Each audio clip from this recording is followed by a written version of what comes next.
You're listening to Elite Athletic Performance.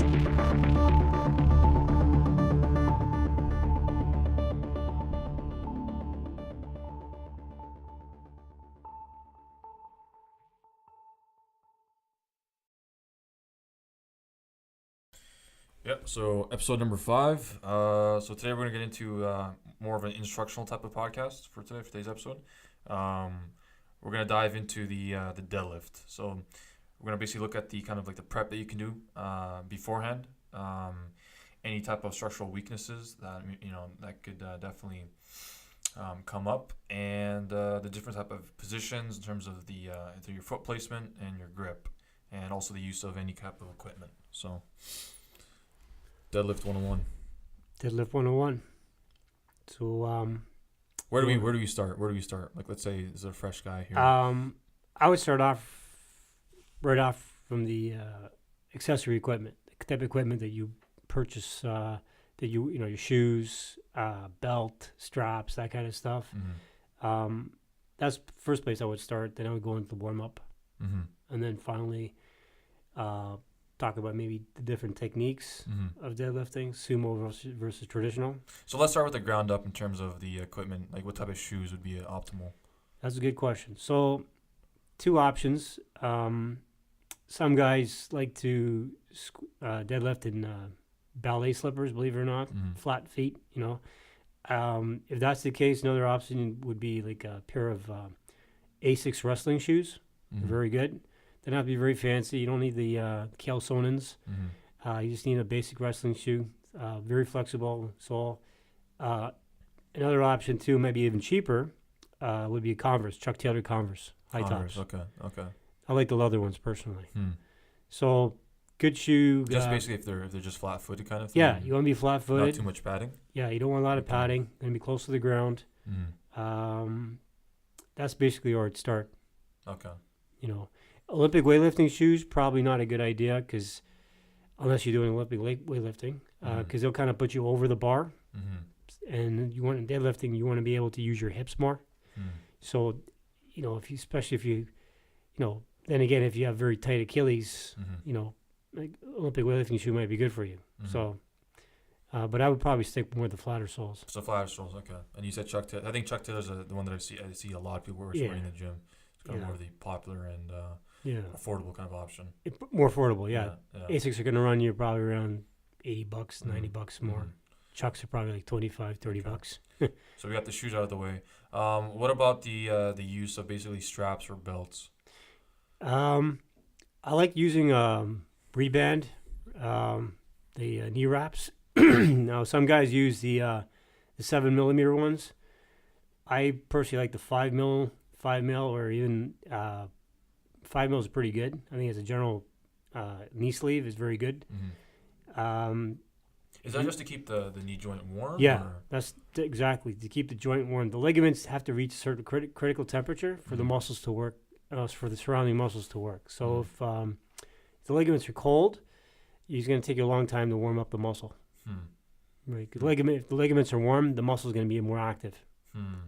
Okay. So because I don't usually see too many people wearing sleeves within the gym. Yeah, I mean the other option too is definitely knee elbow sleeves and also wrist wraps, right?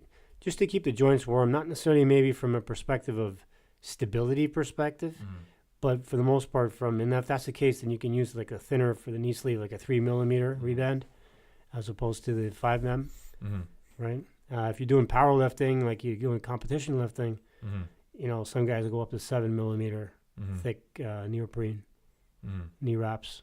Okay. Right. Thicker neoprene elbow sleeves. Even wrist wraps. They'll use a thicker wrist wrap, maybe by the same company, Reband. For the wrist wraps, I mean, because I've always heard different type of opinions on it.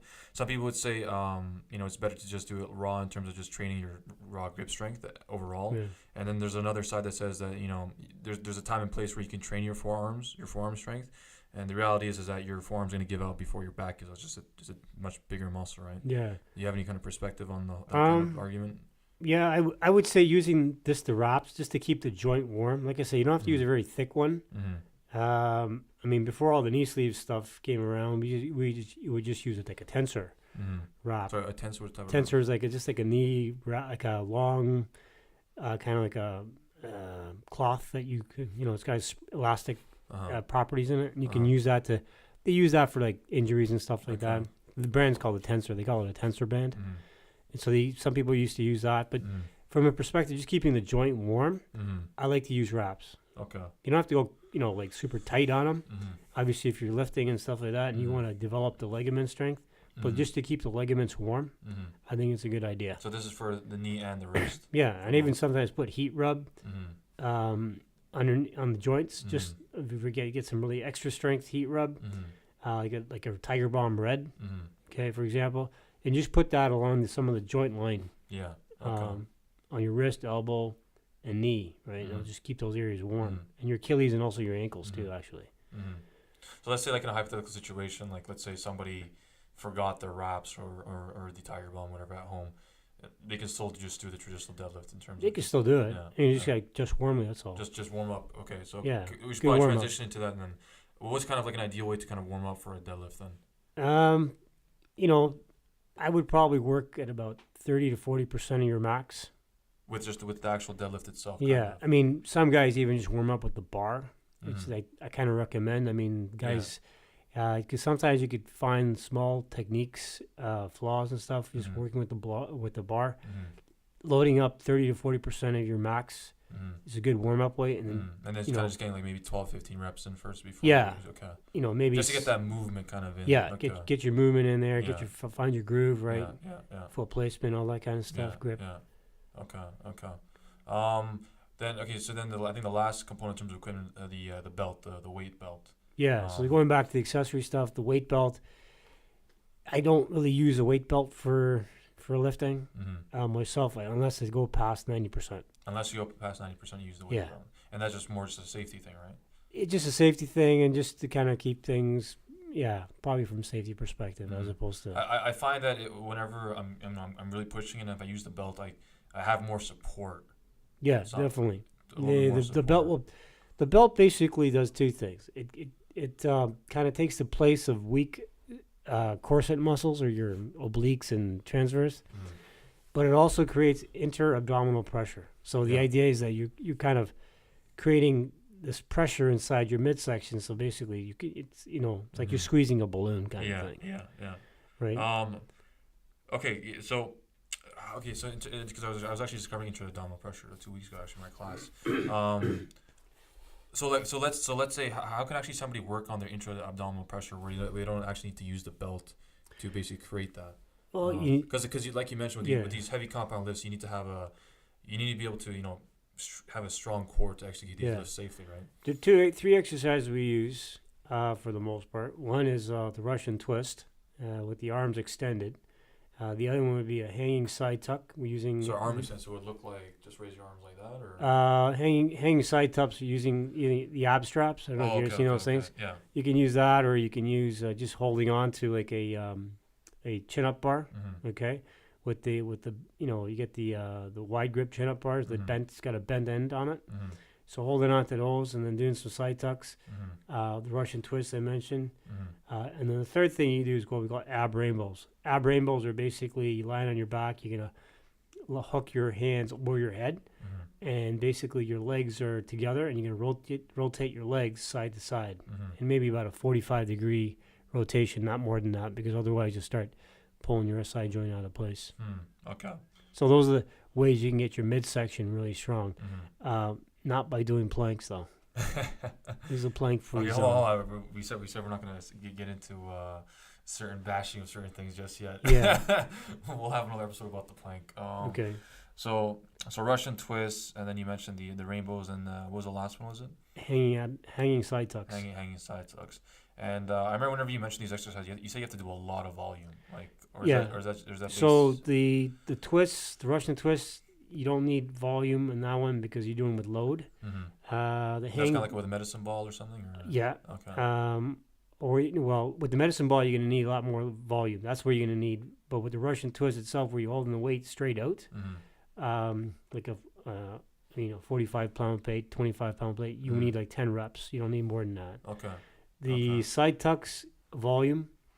So in terms of, I would kind of put all these exercises in terms of volume. So first one you have in terms of highest volume would be the medicine ball, right? Yeah. The second one would be the hanging side tucks, right? The third one would be the ab rainbows, and the fourth one is the Russian twist. So the last one being the least volume, right? So maybe 8 sets of 10 reps, whereas the med ball could be anywhere between 800 to 1,500 in a workout. In one workout. With the medicine ball. With a med ball. Right. So you want to train your abs. Your abs are one of the few exercises you actually can train from a high volume and a low volume perspective. So it's one of the few muscles that, so you need to kind of train it from those perspectives. Yeah. And in one way, I think anybody could kind of tell if they need to work on the intra-abdominal pressures if they're doing a squat or a deadlift and they're just not feeling very easy, kind of like when they're in that pit or when they're basically in that low part of the movement where they basically have to basically create that tension within the they feel this instability almost.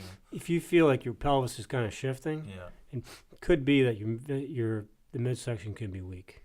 Right. I mean, you also know that just by doing some of these exercises. I mean, if you can complete, let's say, for the hanging side tucks with the ab straps, if you got about 40, and you can do max out with say 40, no problem.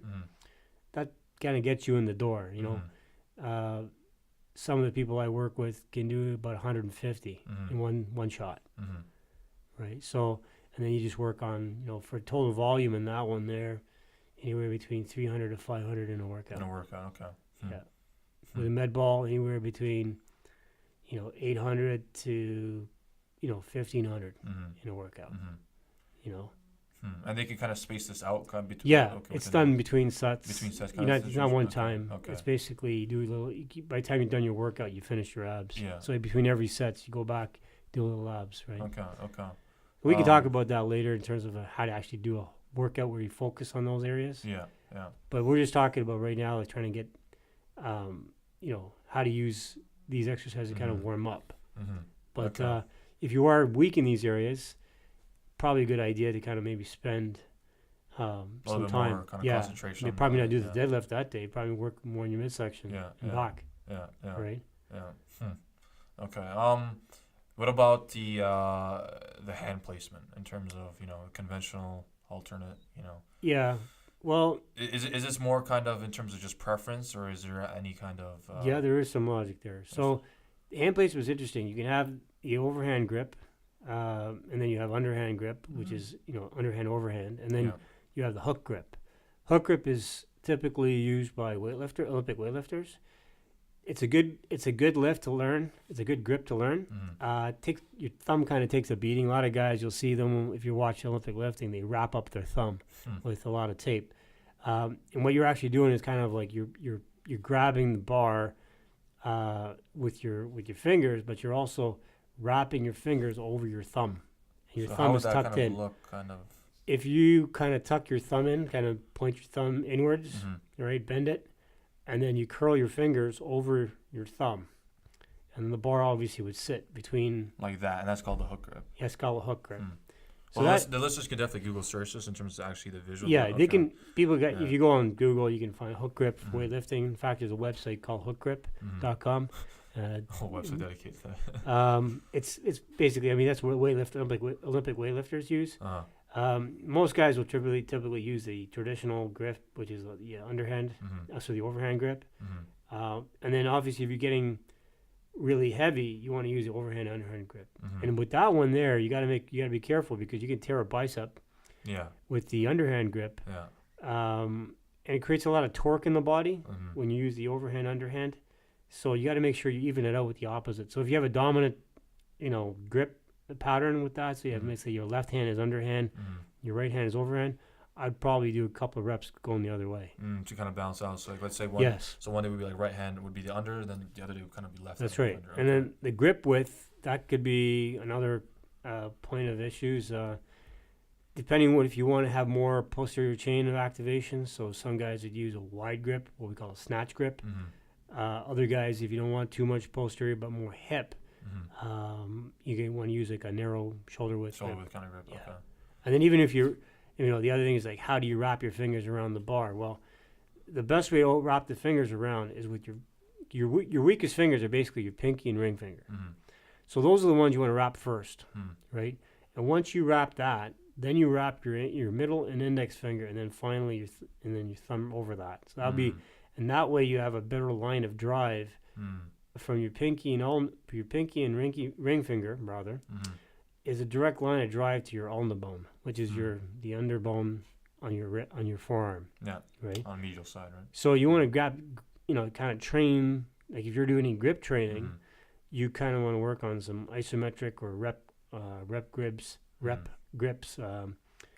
training with those two fingers. A good little device, if you go online, you go to ironmind.com. We have no affiliation, by the way, to that. So there's but if you go in there and it says they're called Iron Mind tugs, and they're mini grippers for your fingers, and they come in different tensions. The basic one is number 1, and it goes all the way up to number 7. And what you want to do is you have two types of grips. You have what we call a static grip, which is just like holding it for like 5-10 seconds, as much as you can hold, right? Trying to close the gripper, and then holding it there. And then you have reps. So you want to do like maybe 3 sets, 10 reps of a grip that you can probably close fairly easily without having to put a lot of force. So those two ways sort of work the grip. Okay. Right? And then obviously you have your regular grippers, which are for your whole hand. But I would concentrate on those two areas, because a lot of times if you work on those before you work on your index and middle finger, you actually see an improvement in your lift, right? Just from your grip alone. And this comes back to what we talked about earlier, having a wrist wrap, keeping the wrist warm, the ligaments in the wrist, and stuff like that. So now let's move over to the foot placement. So kind of like the sumo versus the traditional, or anywhere in between. So sumo is good for guys who are very tall.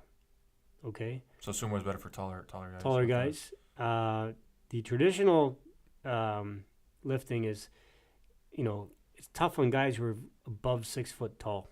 And the reason why is that, and again, you have to sort of measure the ratio between the torso and the lower limbs. And it eludes me right now, but there is like a little basic formula where you measure from, the chromium, which is the top of your shoulder, to, let's say, the top of your hip.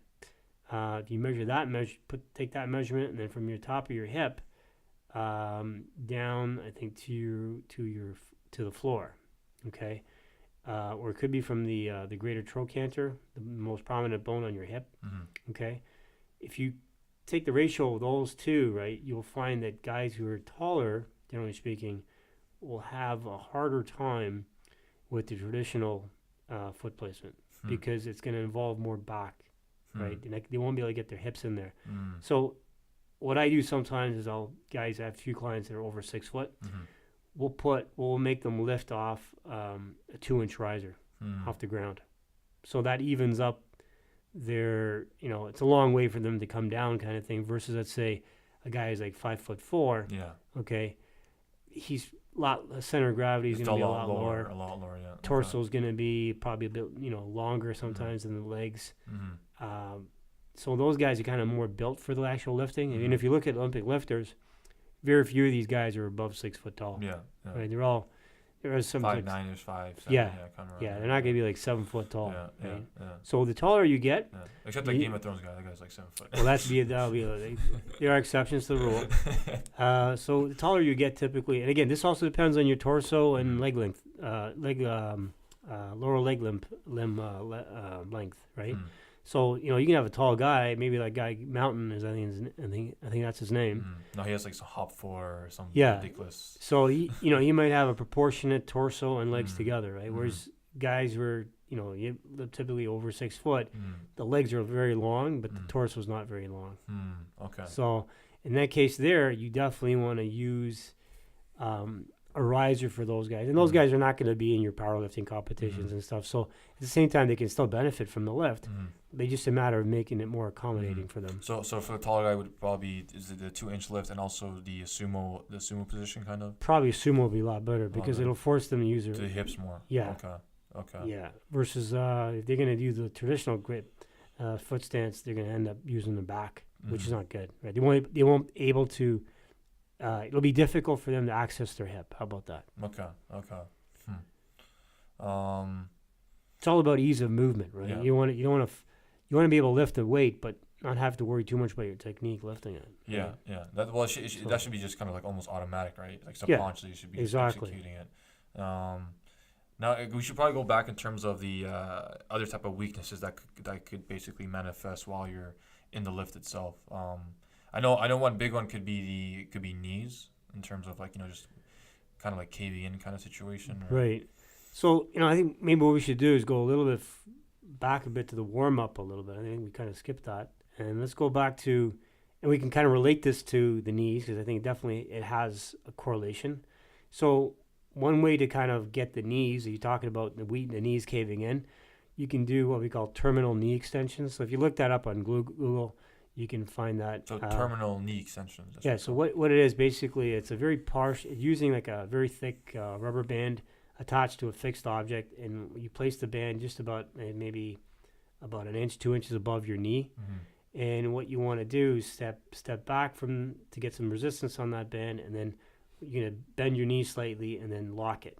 And what you're doing there is you're building up, the vastus medialis obliquus, which is basically your teardrop muscle just above. Yeah, it's on the medial side of your thigh. Yeah, on the inside of your knee. Yeah. So that one there, a lot of times, is not activated, and sometimes it's a good idea to kind of strengthen that. And you can also see that also manifest in the squat, right? If you have. Same thing for sure. And the other one too is like if your knees kind of cave in, that one there kind of would help it indirectly. But let's say if you use like a band, a thick, what we call mini bands, right? And they come anywhere from like 10 pounds all the way to I think 200 pounds in resistance. And you what you do is you put that band either at the ankle, just above the ankle, mid shin, or just above the knee. And you probably start off at above the knee and then work your way down. And you do what we call crab walks, so walking sideways. What that will do is sort of activate some of the deep rotators in the hip. The hip, yeah. Finish that off with some, let's say, some soft tissue work with the lacrosse ball or foam roller. Kind of loosen up that area even more. That'll be a good exercise to kind of get the knees. And that would be the warm-up portion. Right? That would be part of the warm-up. The other one too would be the hanging abs would be a critical one, as opposed to, let's say, the med ball or the ab rainbows or even the Russian. And the reason why the hanging abs are very good is because when you're doing what we call sagittal movements, like the deadlift, which you're bending forward a lot, what happens is that the oblique muscles will shut down. And so you need to basically activate those muscles, make sure those are... So between sets, what I do is I'll do like, let's say your max is 40, you do like, maximum 20 between your warm-up sets, right? And then after you've done like 6 or 7 of those sets, you don't need any more. Just to activate, to make sure those muscles don't shut down.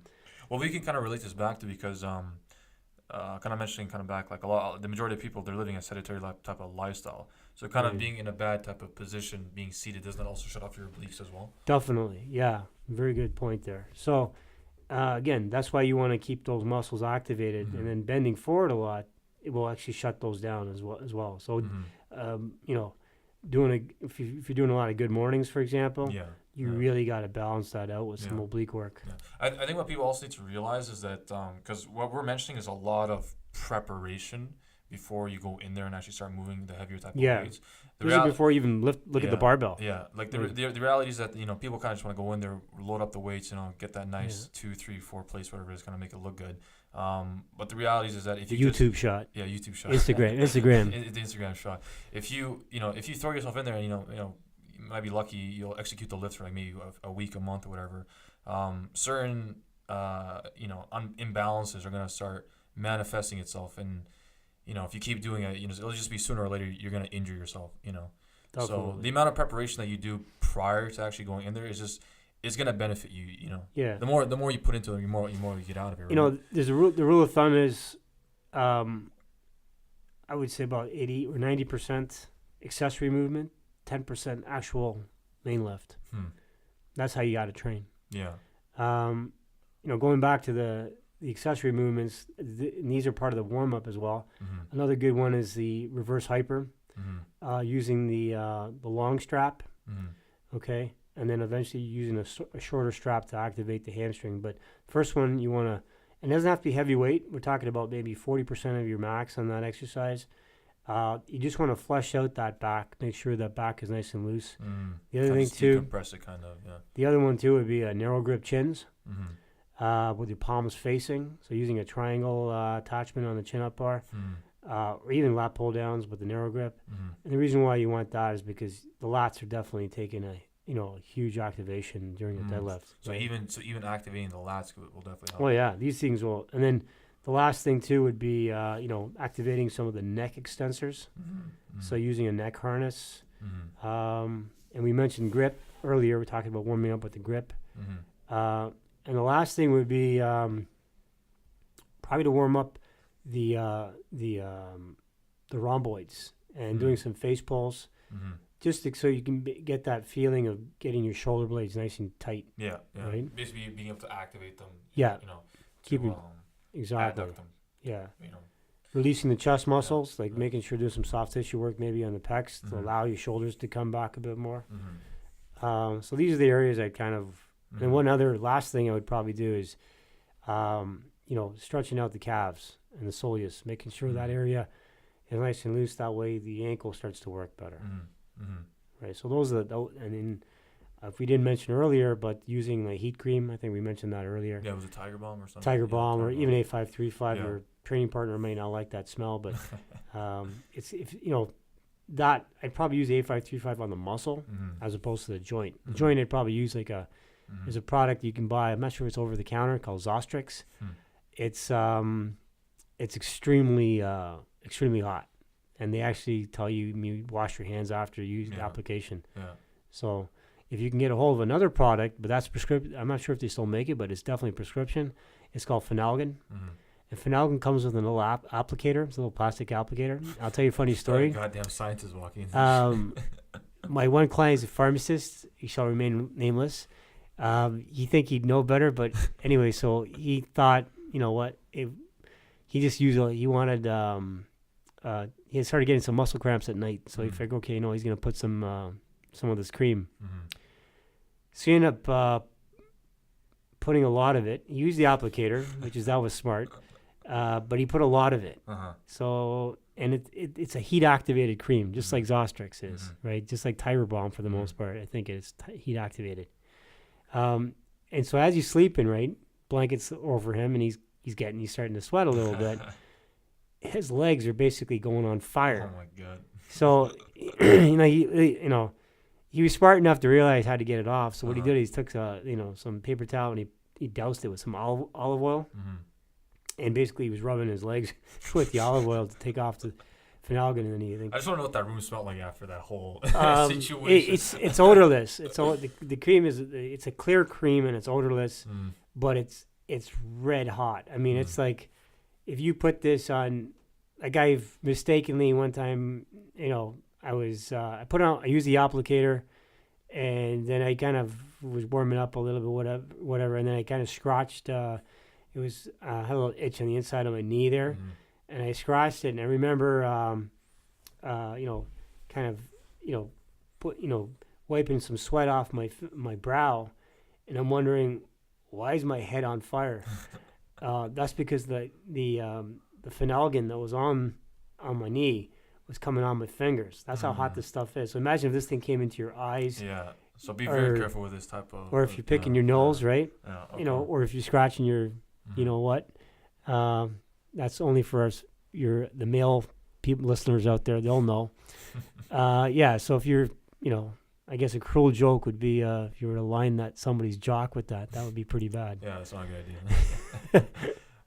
Maybe the last portion we should kind of touch upon it in terms of the actual mechanics of the lift, like because you know when you go into a deadlift, the main type of rules, like obviously don't round your back, but how can we kind of break that down in terms of the actual details of how should your back basically line up when you're just setting up in terms of actual this is going back again to the warm up. So another exercise would be really good. A good combo would be a horizontal back extension, right? Either with body weight or a barbell. Mm-hmm. And so trying to warm, but making sure the pad. So if you're in a gluteum gastroc apparatus, which is probably the best for that, you want to make sure that your hips are right underneath the pad, and they're not. The pad is not behind the hips. Otherwise, you'll activate more of the hamstring. And if you combine that exercise now with, let's say, a dumbbell row, mm-hmm. right? So you're doing a back extension dumbbell row, mm-hmm. And then you finish that with a, let's say, 2 lacrosse balls and a sock, mm-hmm. and you roll out the mid spine. Hmm. And if you do that, like you superset those exercises, you'll kind of get your back loosened up. Hmm. And that way it'll be easier. And you'll notice as you're doing those exercises, as your back is loosening up with the lacrosse balls, that you're able to get more of an arch in that back, in the upper back. And lift that kind of natural curvature. Yeah. The other thing too is to release the rib cage on both sides.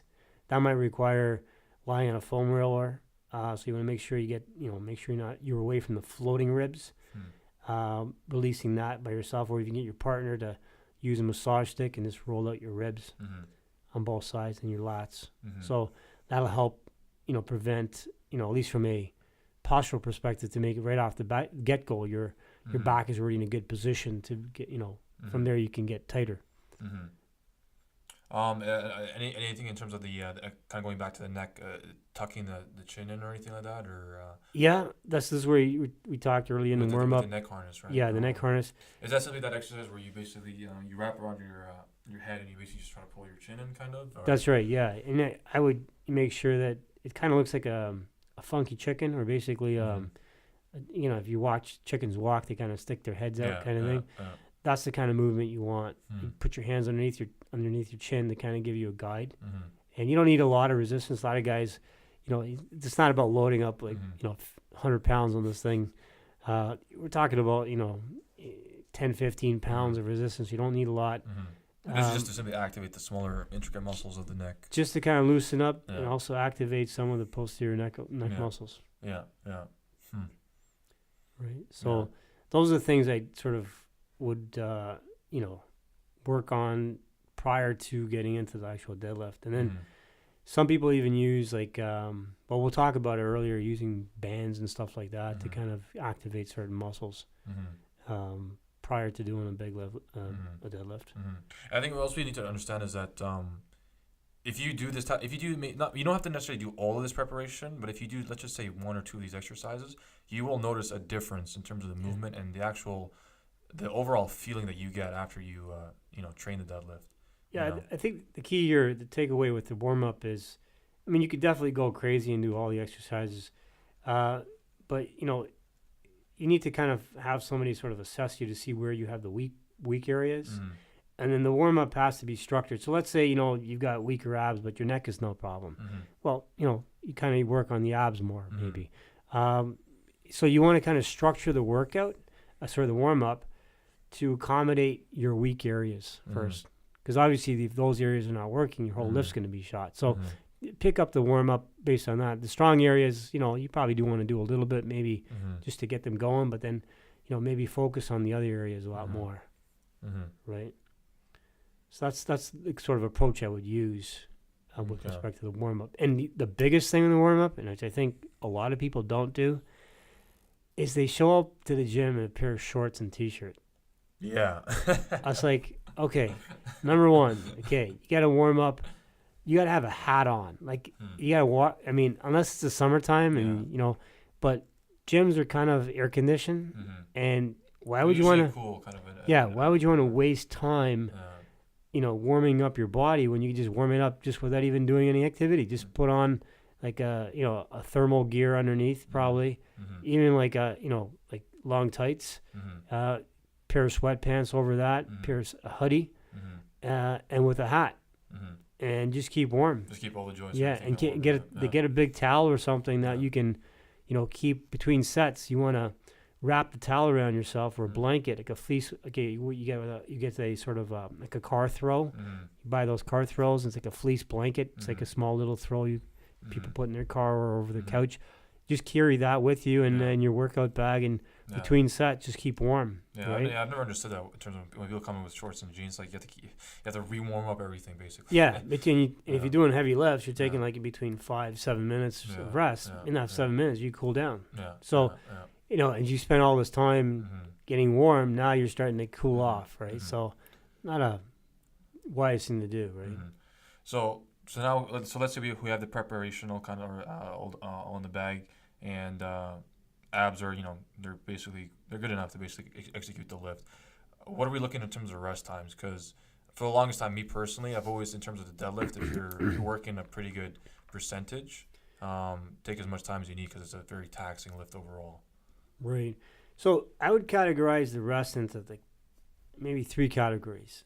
So if you want more, let's say, metabolic activity in the back, so you're working, let's say you're doing high rep deadlifts, okay, and let's say you want to burn fat. Let's just say you want to keep that in that sort of cardiac zone, cardio zone, anywhere between 30 seconds to 90-second rest interval. And then if you're looking at, let's say, from a bodybuilding perspective, where you're trying to build muscle, and we're not talking you're from a metabolic perspective. You're probably looking from 90 seconds to about 3 minutes. 90 seconds to 3 minutes. Okay. And then let's say if you're looking at, just heavy lifting, like a powerlifting kind of perspective. Powerlifting. We're going for maxes here. We just basically are lifting between, let's say, 80% to 90%, anywhere between 3 to 5 minutes. If you're going for a PR, anywhere between 5 to 7 minutes, even up to even sometimes 10 minutes, depending on circumstances and stuff. So those are the 4 kind of rest interval brackets I would use, right? So depending on your goals, you kind of adjust and then also the load too. So if you're using the metabolic stuff, the first one, 30-40% of your max, maybe 50%, right? Bodybuilding between, let's say, 50 to 70%, right? And for strength training, anything, 70% still kind of, in my opinion, still kind of borderline strength. So I'd go from 70 to 90, right? Okay. And then from 90 up, definitely probably using the longer intervals, because now you're going into like close to max, right? Yeah. Is there any other type of exercises that you could do that could definitely help you in terms of the deadlift, like maybe the barbell hip bridges? Does that have anything to do with it, or to kind of strengthen the hips, or? Yeah, like if you're having a hard time, sort of like, and this is where we're getting into now, like if you have certain problems in your lift, let's say you can't get your hips through, right? It could be very well that your hips, like your glutes, are not strong enough, right? And so you're not able to. So it's a patterning movement that you want. And maybe the barbell hip. And sorry, just to cut you off. This comes back to, again, the whole kind of sedentary lifestyle. If you're sitting around for many hours of the day, your glutes will shut down. Exactly. Yeah. If you're sitting on your ass for most of the day, your glutes are going to shut down. That's the first thing you need to kind of get them firing, because So this is going back to what we talked about, the warm up, right? Maybe that'll be the first thing I'd probably do. Maybe do some hip bridges. Probably 30-40% of your max. Just get your hips going in there, right? And then loosening up all the structure around that hip and its surrounding area, so you can get those hips to fire, right? Another little technique cue too sometimes is, I guess we'll talk a bit more about that, but is to kind of push your butt away from the ground when you're doing a deadlift. And a good kind of technique to learn that is what we call using chair deadlifts. So doing a deadlift, well, let's say about 50 to 60% of your max, but while you're sitting on a chair. And this will force you to use your hips, right? So it's a little trick that you can use. It's almost like box squatting. It's deadlift boxing, if you want to call it boxing deadlift or whatever. So it's that little trick in your warm up. Maybe you can do that, and then you get into, your main lift, and then after about 3-4 sets of that, you actually start deadlifting without the chair. Okay. Right. So, is there anything else that you want to touch up on? well, I think we should start getting into like the problems. Like so, what happens? Let's say if you're deadlifting and let's say your weight starts shifting forward. Okay. Right. So this could be, it could be your setup. It could be, now if you're using Olympic weightlifting shoes, that's going to be that's exactly what's going to happen. Your weight is going to shift forward a bit, especially your knees are going to be over the bar more. Whereas a conventional deadlift, right, you want your knees kind of behind your bar, so you're kind of using your hips and using your quads more, right? But if the weight tends to shift, let's say you're doing a regular weight deadlift and your weight starts to shift forward, one of the causes could be tight hip flexors. It could be also weaker hamstrings, right? So this is because your body basically is trying to, you're trying to use you're trying to get your hips involved, and you can't do that. So basically what's happening, you're getting your quads more in there. You're compensating for it. Compensating. Okay. That's what I'm saying. So so I mean, the logic would be, okay, if your hamstrings are weak or your hip flexors are tight, you can use, for example, sometimes that weakness could be not necessarily from a strength perspective. It could be just a tight. Just simple tightness. Yeah. So I go from simple to complex. So simple would be using a stick or a foam roller, releasing it. You releasing the hamstrings, and then also in the front using probably like a volleyball, not too hard, and using that around where the hip flexors would attach in the lower quadrants of your visceral area. So lying on your stomach, doing that, and then obviously, then the next step would be like maybe there's actual hamstring weakness, right? So at that point there, probably doing some Romanian deadlifts. Reverse hypers with the short strap as opposed to the long strap. To get more hamstring involvement. Hamstring involvement. Yeah, okay. Good mornings, right? Don't go too heavy on those, by the way. We're more of a, you got to watch that exercise there. Yeah. And the other thing too is like doing maybe a Romanian deadlift or a good morning with the forefoot elevated. So you get a dime on either foot, so your feet are slightly elevated, and that's going to put more of a stretch in the posterior change. So those are the sort of exercises I would use to kind of correct that. Like I said, I told you earlier, it's going to be like an 80-20 relationship. Yeah. Sometimes you need to get a better lift. You need to use 80% of your exercises are going to come from not the lift itself, but all these other small things. These things, right. These parts. And so we're definitely going to talk about more. Another possible reason why the bar is shifting forward is you got weak lats. Weak lats, okay. Right, so you can't pull the bar into you. So a good exercise would be the narrow chins, okay? And is that with the V-bar or the... Yeah. Okay. Right, that'd be a good one to start. The other one would be like a snatch grip deadlift, right? Or another good exercise is what we call a sweeping deadlift. And so this is an interesting exercise. What you do, you need to anchor. You need maybe one set of bands, small bands, and you anchor you do a slip knot on the over a barbell with the band, and you anchor the other end of the band to something that's in front of you, but it's fixed. It's not going to move, right? And so when you lift, what you're doing is you're going to pull back and get some stretch on that band, and as you pull back, it's going to force you to keep the bar close to your shins. Close to your shins, yeah. Right. So maybe doing that in the warm up. And again, we're not talking about heavy weight here. We're talking about 40, 50%. Yeah. Maybe combining that with, let's say, a chair deadlift would be really good because it'll force you now to get tight in that position and get that alignment in place. You get exactly in that alignment. You lifting heavy or doing the bigger lifts. It's 90% feel, 10% actual effort. If you know if you can feel where you are in space, it's just a matter of training it in the correct way, right? So the idea is to get tension patterns so the lift comes fairly easy. The technique aspect is just you're just lifting the bar, Yeah. right? Yeah. The other thing too could be another exercise for weak lats is a straight arm lat pull down. Mm-hmm. Okay, it's another. If you don't have a band or something like that, you can do. You go in front of a lat pull down machine, a straight arm, warm it up with 30-40% of something very light, Mm-hmm. And just pulling back on it.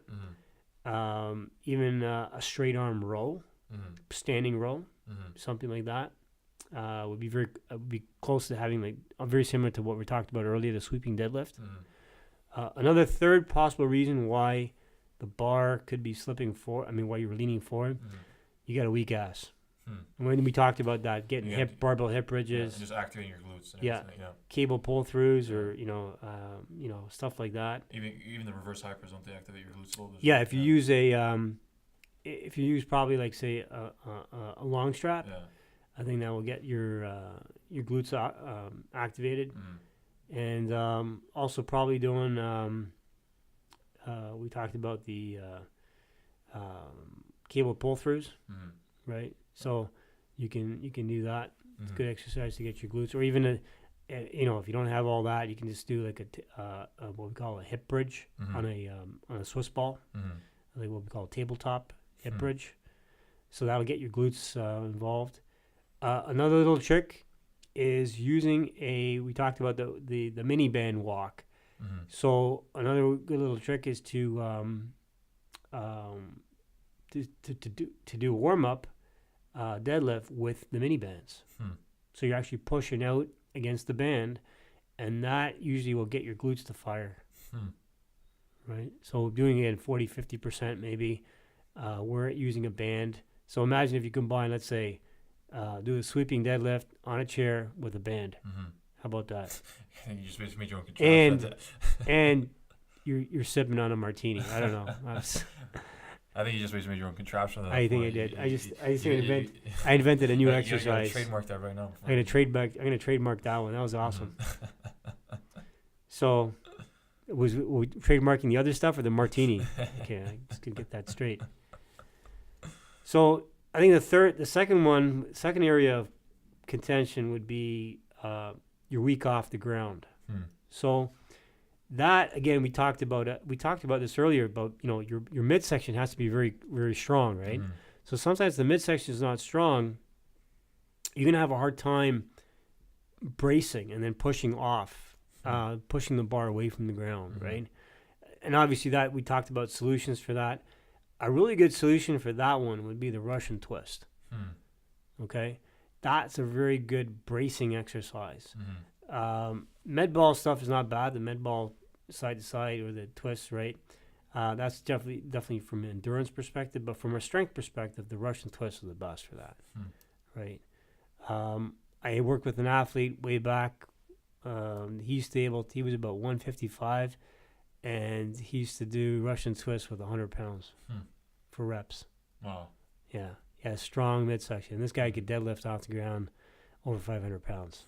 So that's the kind of strength you need to brace to provide the counter brace against that load. Mhm.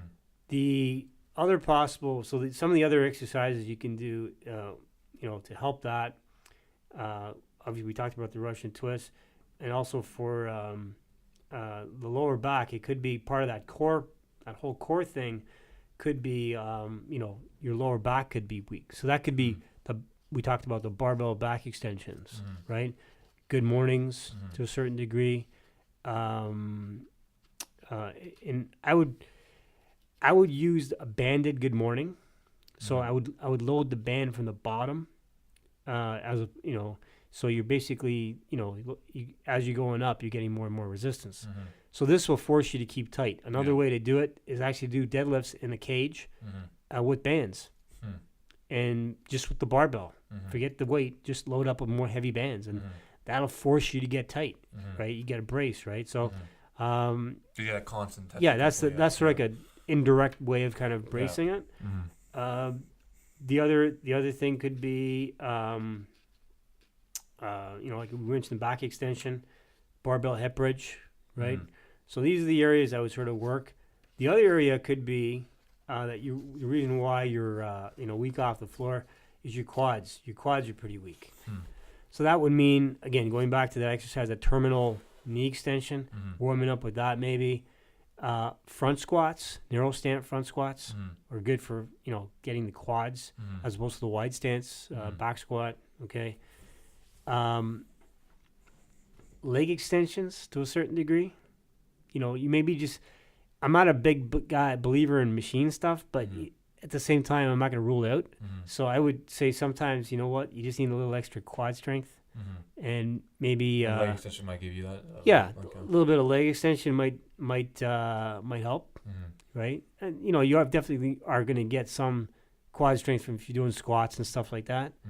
But sometimes you need to go back to go forward a bit. So that's what I would would do that. The other thing too is you could do partial deadlifts, like off the cage kind of thing, or on the rack. Yeah. So if you're weak off the ground, I would probably work, let's say, between like mid shin, right, and probably load up some bands with that. And so you're coming up, and from mid shin just past your knee. Okay. So you're not locking out. You're just working that portion right there, right? And this is where you got to go back and we're talking about these different areas that you could be weak. Or that your technique is suffering. So you got to have maybe somebody, hire a coach or somebody to kind of watch you and see where these areas are weak and then address them accordingly. And you know what? You'll do that for a while, and you'll find that you're fine off the ground now. But now you're weak past the knees. So now you got to go. So it's a constant sort of refinement. You're gonna find weaknesses all the time, and that's the fun part about it. You're sort of going back and saying, well, what am I lacking here? Where am I? So for me to improve, for example, I'm trying to improve my snatch, right? I can high pull 250 off the ground to about my navel, okay, but I have a hard time getting. If I do a snatch, I can overhead squat about 155, 160, right? But my snatch is 125 for the longest time. So what I'm doing now is sort of working a weak area, which is basically an overhead squat it's a static weight. You are balancing, but you're receiving the barbell from a static position. Whereas a snatch, you're receiving the barbell from a moving position, which is much different. So 125 is not 125. It's actually like 145 because you've got to stabilize the bar. You got to make sure the bar path is good. Long story short, I'm working on drop snatches now. So what you're doing? That last kind of portion that you like. Yeah. So what you're doing is you're rocking the bar. You're gonna kind of do like a little push press, and then from there, as you're doing the push press behind your head or front, you're gonna drop right down into the squat, and you got to balance in that position, and then you do an overhead squat. From and you there. can apply the same kind of thing with the deadlift, like you might be strong in certain areas, exactly. But you'll be weak in certain other areas. Exactly. That's it, and that's where you got to have somebody, who's got experience, maybe a trainer, a good trainer that that knows about these things, and they can watch you and say, okay, yeah, you need to do this. You work that for about 4 to 5 weeks. I wouldn't do all these things that we're going to talk about today. I would pick one and do them for like 4 to 6 weeks, address another weakness, keep going. Eventually, without even you having to lift heavy, your deadlift will improve. Why? Because you've kind of corrected all these areas that we're going to talk about. You covered certain bases, right? Exactly. Okay. So one of the things the next thing I want to talk about here is, what happens if you're weak past the knees, right? So you cleared it off the ground, but you can't get it past your knees now. So you're stuck in that position. Possible cause for this is usually weak hamstring, but I would also say like your back is also is weak as well, right? So those are the areas I would work and still kind of work your midsection, your core, with those exercises I told you. But let's say if you're, and this is again, now as you're bringing the bar up, if the bar is kind of going forward, not against your shin. So here's a little trick you can do. A lot of people don't like doing deadlifts because they find that the knurling basically eats up on their shins. 2 solutions to this. Definitely wear pants, right? Sweatpants. Yeah. But even then, sometimes with the sweatpants, if you get, depending on the bar, some knurling, like if you get in a Lyco bar, the knurling's pretty hard. Mm-hmm. It's pretty rough on your hands. Whereas if you get a Pendley bar, which I have right in my gym, the Pendley bar is not that bad. The knurl's not that rough on it. But having said that, let's just say you got a rough knurl. Even with the pants on, you're going to feel it. So what you can do, a little simple solution, is you go to a soccer store, or you go to a sporting store, and you buy a pair of, you don't have to be high, like really fancy ones, pair of shin guards for soccer. And you could use those for the... and you put them in, you get a pair of long pair of socks, right, sweat socks, and you slip the shin guards in there. You can push all you want against your shins. You won't scrape them up. And this will force you, because, you know, a lot of people don't want to obviously inflict pain on themselves. So if you can't get tight with your lats because you can't push that bar into your shin because it hurts, then you probably want to get a pair of shin guards, and it'll basically force you in that position a lot better, make it easier for you. It's more structurally sound, right, to actually for sure. Yeah. So, you know, we're talking about weaker hamstrings. Well, you can do a couple of things. You can do obviously the Romanian deadlift, a good mornings, right? Glute ham gastroc is a good other one. Reverse hyper with a short strap. The other thing too is actually just pulling where you're stuck from. So setting up the case, setting up the bar with the barbell with some bands, and you're going to set it up to where you're just about an inch below your weak spot. Okay. And you're going to lift from that position. And it doesn't have to be crazy heavy. It's just basically you want to be able to do, let's say, you know, whatever you're doing for off the ground, maybe, let's say, 80%. Okay. If you're using bands, you got to accommodate that. So probably, you know, with bands, you're probably going to drop it down to like maybe 60% and 50%, and the rest is bands to make up for that, you know, remaining 30% or whatever. So pulling from mid shin below your sticking point with the bands is a good example. And it could also be that, you know, your upper back is not tight, and we talked about that earlier. Actually, in the rhomboids and the preventing the rounded back. So again, if that area is weak, then you might want to do some, you know, wide grip chins. Just to address that first before you get into face pulls. You know, some you know, some rear flies, rear flies, like incline rear flies. So you basically going to work that midsection, mid back. And the other thing too would be like bent over rows, right, or cable rows, right. But you're bringing the bar, the attachment, I would say close to your chest as opposed to your midsection. Okay. Right.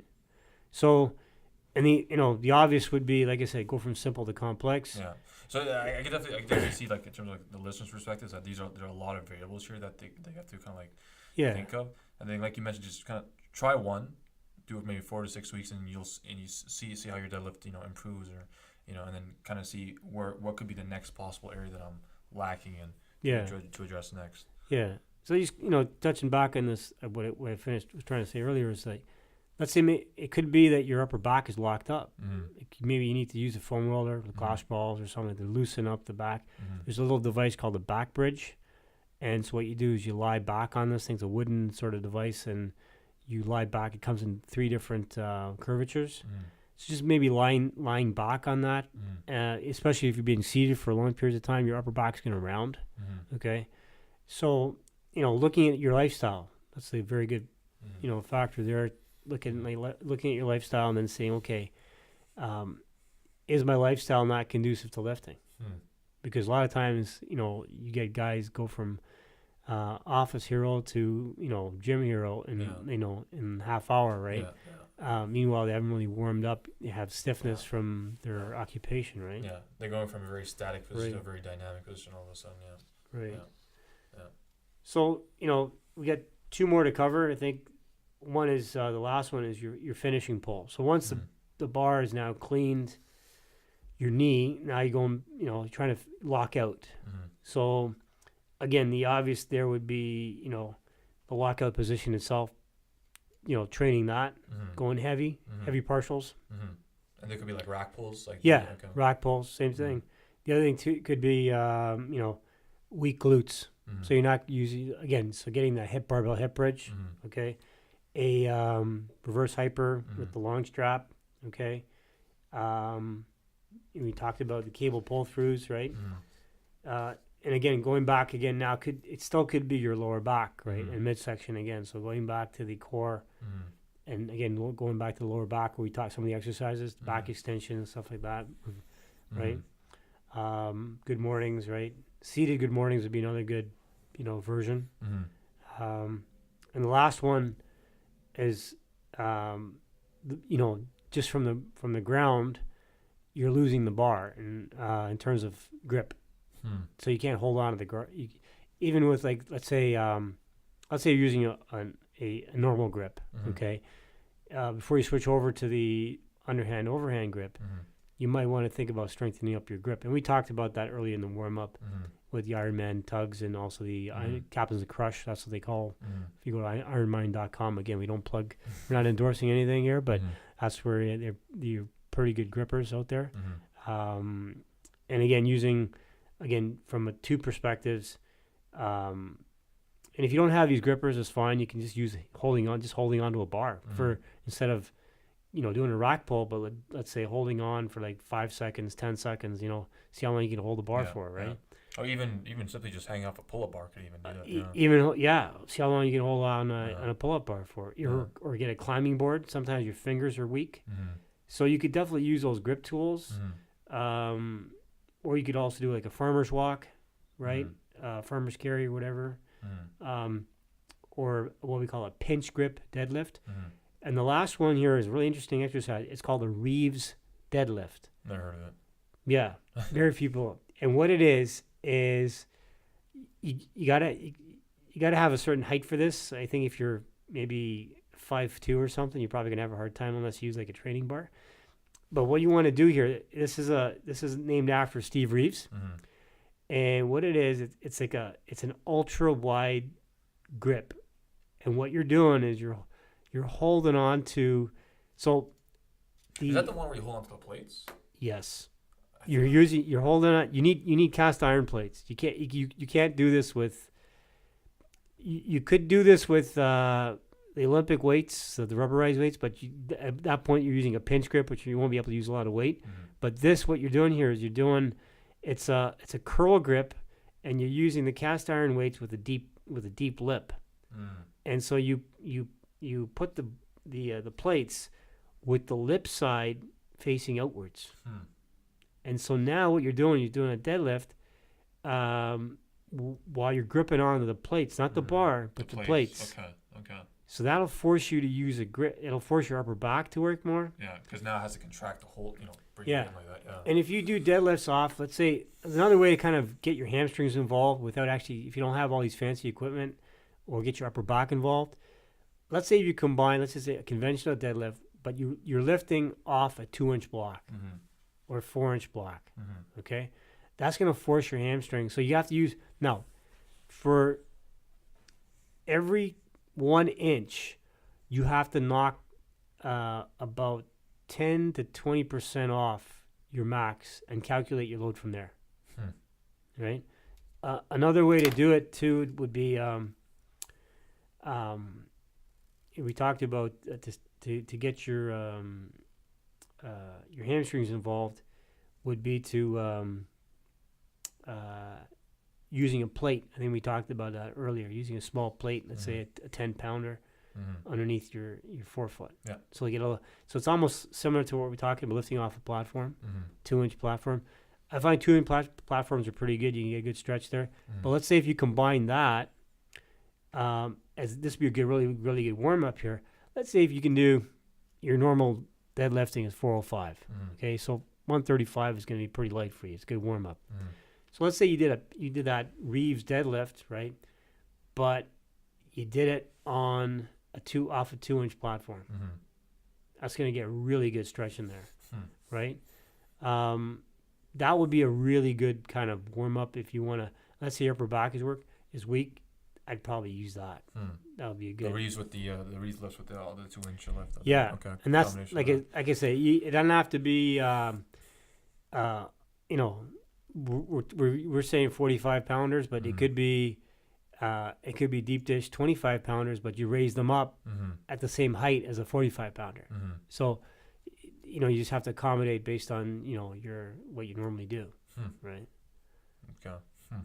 So those are the areas I find a lot of people are sort of Not kind of neglecting essentially. Now, Kinda. a key factor, one little key little tip here is really critical, is where you put your eyes. Yeah. If you look down, you will not activate your posterior chain properly. But if you keep your head neutral, but if you keep your eyes slightly about, let's say, 6 or 10 feet in front of you, ahead of you, okay? So depending if you stand, you know, if you have a small gym, you're going to have to look at the wall. But let's say, you know, you're looking further down. If you keep your eyes in that focus point, you will basically keep your back in the neutral position. Where your eyes go, your body will follow, quite simply. So and then also definitely applies for the squat as well. Like Yeah, and another little trick is using a mouth guard. Because you're clenching down while you're doing this, right? Yeah, and the reason why you don't want to clench down, actually, what you do want to do is give you feedback so you don't clench too hard. Because if you clench too hard, you actually shut down the muscles. So that's kind of a big myth. Like you have to clench. No, that's only if you're getting if somebody's torturing you. You want to. So you don't want to overactivate what we call a sympathetic response, right? You want to keep your jaw relaxed, but you want to keep your jaw alignment. So it's two different things, right? And a mouth guard, like an Under Armour, you can buy. They get these. It's really just.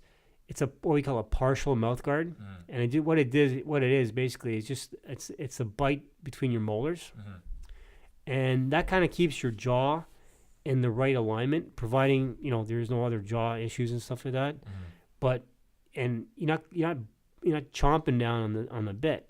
You're just keeping that tension. It's just kind of getting your whole head and neck in the right position. So it's a little trick sometimes we would use sometimes if people's heads are not in the right position, right? So as soon as you give them like a little mouth guard, if you don't have a mouth guard, get 2 popsicle sticks, right? Just don't choke on them. That's all.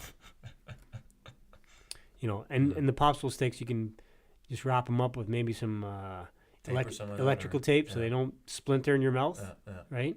And just cut them up in half and just put them in the side of your mouth, and basically, so you just put, and you're not biting on them, you're just holding your jaw, you're holding your molars together, right? And this will kind of keep everything in line. Okay. Right? Small little trick. Those are all the details, right? Exactly. Yeah. Oh, and the last one we mentioned, we totally missed it. Most obvious one. Get some chalk. Yeah. Right? Now I know a lot of gyms don't like chalk. Yeah. But you can get liquid chalk now. There's like resin. The hell, I never heard of that. Yeah, it's called liquid chalk. I think that's the brand name. Again, we don't make any money from that. Too bad. But yeah, so if you go there, get some liquid chalk, because a lot of gyms don't like you using chalk because it leaves a lot of dust. In my gym, I actually will yell at you if you don't use chalk. So I don't mind the dust. I just got air filters going in my gym, and that kind of picks up a lot of the dust. But yeah, you need chalk. And the last thing I would say, one more last thing, make sure you take care of your callus. Very important. As you're deadlifting, you're going to develop callus in your skin. Yeah. It's very important afterwards to clean your hands, because who knows where that bar's been. Yeah. And also then to rub like a lavender oil, like a drop of lavender, maybe arnica oil or even olive oil, into the callus. So you want to keep these calluses soft. The reason why is because the last thing you want to do is peel a callus while you're lifting, because then you can't lift. You have to tape up your hand, and it's going to affect your grip. So you got to keep the callus in your hands soft, and that's after lifting. Always put a little bit of cream on them, and vitamin E cream, and just rub it in there. So just first rinse it out and then put the cream on there.